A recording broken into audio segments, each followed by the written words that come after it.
What's up guys, I'm KBHD here.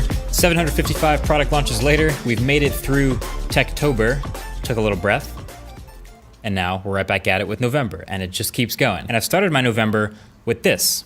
This is the iPhone XR. And this phone already has a bit of a reputation, but ideally with my testing and hopefully in this review, we can look past that little reputation and figure out what this phone really is. I mean, it's another iPhone, and I already reviewed the iPhone, the XS, so I'll leave that link to the review below. But this one is very similar in a lot of ways with the new parts and the new design, but with some key differences. So for this video, let's look at everything that's different about the iPhone XR that adds up to $250 cheaper and what I think of it. Okay, so first things first is the size. The iPhone XR sits right in between the XS and the XS Max with this 6.1 inch display. It's fine. I'm one of those people who wishes there was an even smaller iPhone so that the difference was more apparent, but this 6.1 inch display kind of splits the middle. It's definitely harder for most people to reach the corners and the tops of this display because it is so big. That's one of those things though that you can check out just by getting in a store and seeing for yourself. But the size for me is fine. And then the build. The iPhone XR is made from different materials and it's built differently than the XS, even with pretty much the same looking design. There's no stainless steel here. iPhone XR has anodized aluminum sides, which means they can color match them to get it to match the glass backs. And yes, there are the 6 new colors. And I know I've said before the red is my favorite, and yes, it still is, but I'm gonna go ahead and give my second place to this blue.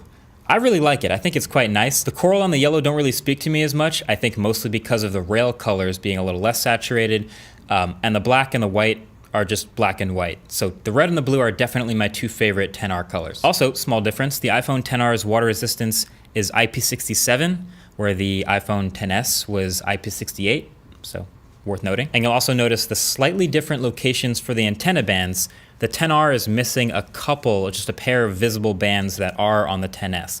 And the XR, since it lacks these bands, does not have gigabit LTE, and this only affects a tiny number of people who are actually in an area where their carrier supports gigabit LTE, but hey, it's different, so there you have it.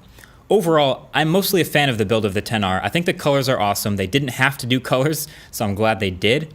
The backs with the glass are super saturated and bright and vibrant, but the aluminum on all the colors on the rails is always less saturated than the glass, which makes sense, but it's kind of a bummer if you put a case or a skin on it, because then you hide the awesome color of the glass and you just get the metal. It's not the end of the world, but just had to point that out. Also, with the aluminum, it's even more slippery than the stainless steel. This is, I think, the new slipperiest phone in the world, champ, prone to sliding out of your pockets if you're not careful, so be careful. Okay, so the display. This is the biggest difference versus the iPhone XS. This is why Apple was able to make this phone that costs $250 less. This is why this phone even has a reputation already before people even get to use it. This is the most controversial part of this phone. iPhone XR has what Apple calls a liquid retina display. You can ignore the fancy name, but it's an LCD with curved corners. It's 1792 by 828, and it's surrounded by this slightly thicker bezel. The panel itself, it has great color and brightness, pretty good viewing angles, and believe it or not, it's actually crisp enough for me at regular use, though I do start to see it as less sharp than the XS when I pixel peep from close up. But it's really not a bad display by any means. It's accurate, it's vibrant. It feels like the easiest way to make the iPhone XR's display seem bad is to focus entirely on the numbers of it. Don't even look at the display, just look at the spec sheet and the numbers on paper. It's less than 1080p, and it's 326 pixels per inch. That's the pixel density. You know what else has that pixel density? The iPhone 4. That's an easy way to make it look bad. But you know what else has a pixel density of 326 pixels per inch? The iPhone 8. And that was fine. Most people didn't complain about that, and that was a great display. So really, focusing on the numbers isn't the most productive thing. Just look at, well, the actual experience of using this phone and looking at the display. And in practice, the biggest losses for me with the XR display are no 3D touch, and no OLED. Apple did bring touch to wake to the XR, so you don't lose that, but obviously contrast in the black when you're watching a video isn't quite the same with an LCD, and even though this is one of the best LCDs, you're not gonna have the pitch blacks of an OLED.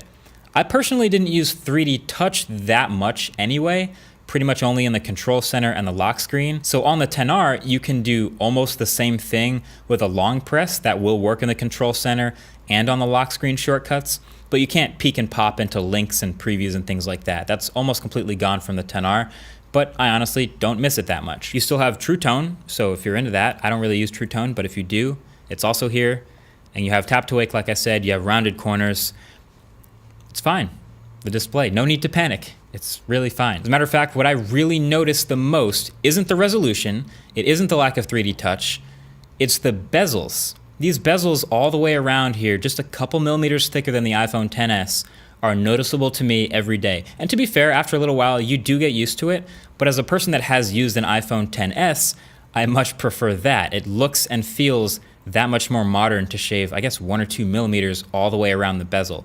So sure, it's a bummer that you can't watch full 1080p videos, especially on this larger display. Trust me, 1440 does look a lot better, I would know. And it's a downgrade to LCD, and there's no 3D touch, but the bezels to me are actually the most consistently noticeable difference that you'll have, and you'll have to be okay with them if you're gonna rock this phone. All right, 2 quick ones. The RAM and the battery. Both of these are kind of a side effect of them going with the lower resolution display. First of all, there is 1 gig less of RAM, so 3 gigs of RAM instead of 4. But honestly, that's kind of all you need in iOS when you're pushing way less pixels and RAM management is already great. And then the battery. The iPhone XR has a 2,942 milliamp hour battery, and it's really good. Now, for most phones, that statement wouldn't really line up, but again, because that A12 Bionic is so powerful and it's pushing way less pixels, the iPhone XR's battery life is excellent, just as good as the XS Max, and sometimes better. It's one of the best parts of this phone.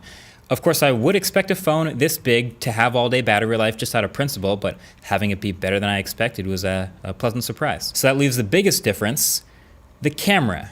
The single camera on the back of the iPhone XR, which is the exact same as the primary camera on the XS minus the second telephoto. Some people have noticed slightly different image quality from the XR's camera versus the XS. I have not. For me, it's still the same, a very good iPhone camera. But subtracting that telephoto lens has actually had some interesting implications that aren't all negative. So that telephoto camera, as you know, is good for 2 things, optical zoom and portrait mode. So optical zoom, yeah, that's gone. You concede a worse quality digital zoom. But here's a little not so secret about zoom on the iPhone. That telephoto lens has always been a worse quality sensor and image that just let in less light.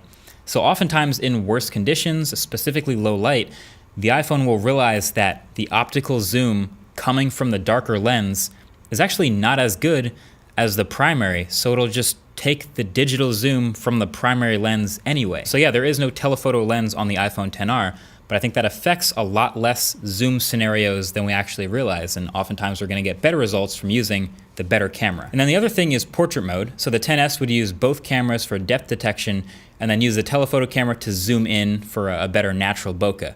The XR portrait mode obviously doesn't do this, which means it's always using the better quality primary camera, and it's a wider angle. And I don't know if you've noticed, but wider angle portraits with a shallow depth of field is kind of my favorite look. It's kind of a thing. I think it's the most visually interesting version of a portrait. So I kind of really like this. They've remapped the background blur to look more like a wide angle optic than telephoto, and it makes a real difference through all the bokeh adjustment. I really do notice it. The background feels kind of more swirly sometimes, like they have more character. But there is of course a downside, which is that it doesn't have depth detection anymore at all, so it's doing pretty much all of the work with software. And with that, Apple has limited it to photos of human faces only. So if you try to take a portrait mode of anything else, it won't work. It'll tell you it's kind of waiting for a person to be detected. So that's kind of a bummer. No portrait shots of objects, which I've started doing more on plenty of other Android phones, but that's the price you pay in Apple's world. So all of those previous points have added up to the iPhone XR starting at $750 for 64 gigs. Definitely not a budget phone. Don't let anyone tell you it's a budget phone. But at $250 cheaper than the iPhone XS, this is a much better deal. The biggest downsides are the display and the camera. I know a lot of things I kind of spoke about in the camera were pretty positive, but don't let me fool you into thinking it's a better camera. Those are the biggest downsides of this phone, but those are when comparing it to the iPhone XS. But a lot of people are coming from iPhone 8 and iPhone 7 and older, and for those people, this is an upgrade in pretty much every possible way, and for not much more money. The iPhone 8 started for $700, this is $750. So my conclusion is pretty much the same as I suspected when this phone first got announced, which is this is the bestseller iPhone for everyone. They didn't even have to do colors. Imagine if they just did a black and white iPhone XR, a little more boring, probably would have flown more under the radar. But the fact that they did the colors is kind of like a cherry on top. So if you're one of those people who was already gonna get an iPhone XS or XS Max, You probably still should, just like I said in the review. It's not like you should switch to this instead of that. But if you're on one of those older phones, iPhone XR is a good upgrade. I recommend it. There's nothing to panic about, nothing crazy wrong with it. Thumbs up for me on this phone.